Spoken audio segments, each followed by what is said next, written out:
চাপ তো ওই জায়গায় একটা পার্ট পাইছি ভিলেনের, একটু অভিনয় করলাম, এই যে আপনার একটু প্র্যাকটিস করে গেলাম, কিছু মনে করেন না।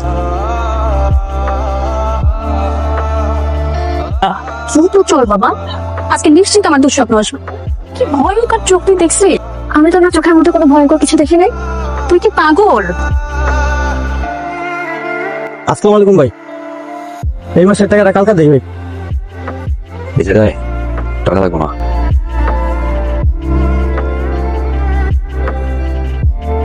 আমাকে দেখলে মুখ লুকানোর কি আছে? যে লোককে দেখে সবাই ভয় পায়, সে যদি আমাকে দেখে ভয়ে জড়সড় হয়ে যায় তাহলে কি চলবে?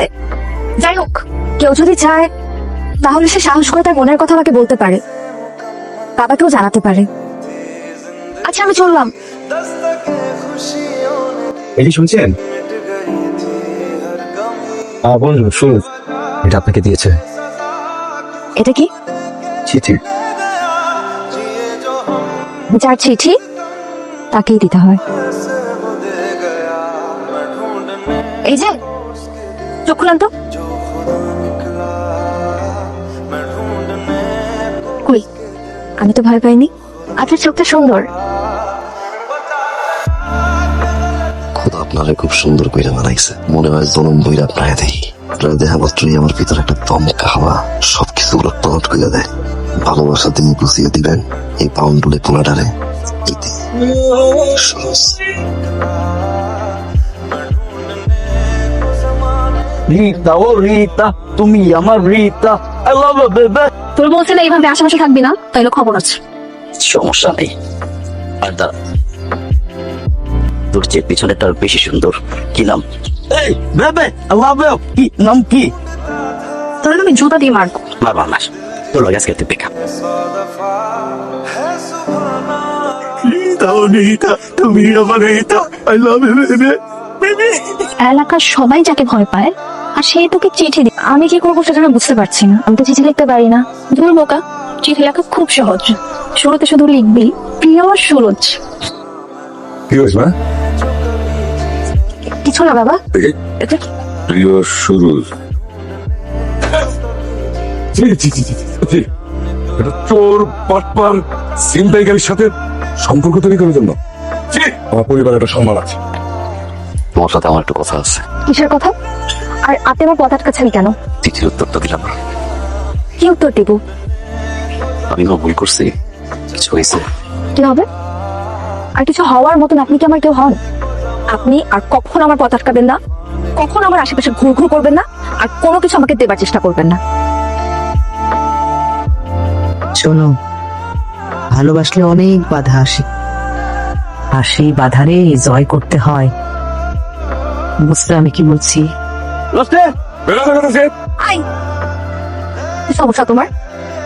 এটা একটা ভদ্র লোকের বাড়ি, তোমার মতন লাফাঙ্গার বাড়ি না। কি জানতে এসেছো? ভালোবাসি কিনা? কেন ভালোবাসতো তোমাকে? নাচে একটা ক্যারিয়ার, নাচে চরিত্র। ছি, লজ্জা হয় তোমার? আমার লজ্জা হয়। এই চোখটাকে আমি পছন্দ করেছিলাম, ভালোবাসতে শুরু করেছি, তো এখন ঘৃণা হয়। এই মুহূর্তে বাড়ি থেকে বেরিয়ে যাও, এক্ষুনি আমাদের বাড়ি থেকে বেরিয়ে যাও। 22টা বছর আগে একটা অসহায় প্রবাস চোখটা নষ্ট করে দিছে আপনি। একটা চোখ নষ্ট করছো, আরেকটা চোখ নষ্ট করে যান, অন্ধ হয়ে যান। আর খবরের অনুষ্ঠানে দেখে যেমন পাঠাচ্ছি, আমার এই চোখটার প্রতি না পুরো দুনিয়ার সব মানুষের ডর দেখছি, কিন্তু একজনের ভালোবাসা দেখছি, তোমার মানুষ। আমি জানি তুমি আমার ভালোবাসো, কালকে আমি নয়ন্ত হয়ে থাকি, আমার বিশ্বাস তুমি আসো। ওটা বাটপার, ও চোর, ওটা খারাপ ছেলে। গ্রামবাসী মিলে তার চোখটা ফেলে দিয়েছে। আমার গাছ হয়ে বলো তো বাবা, এটাই সত্যি? আমার গাছ হয়ে বলো বাবা। আমি নিজের হাতে ওর চোখ নষ্ট করেছি। কেন করেছি জানতে চাবি না? তোর জন্য। তোর ছোট্ট শিশু, তোর কঠিন অসুখ হলো, তোর হার্টে ছিদ্র পারলাম। বাঁচা মরা আল্লাহর হাতে। সবাই বললো সুরজের বদনজর করেছে। আমি বদনজর করেছি বলেই আমি নিজের হাতে আমি আর চোখ নষ্ট করে দিয়েছি। তোকে আমি বড় করেছি তিলে তিলে আদর দিয়ে, সোহাগ দিয়ে। ওই সুরজের মতো একটা পথ ছেলের কাছে বিয়ে দেওয়ার জন্য নয়, আমার মেয়ে বিয়ে করবে ওই সুরজের মতো এক চোখ না।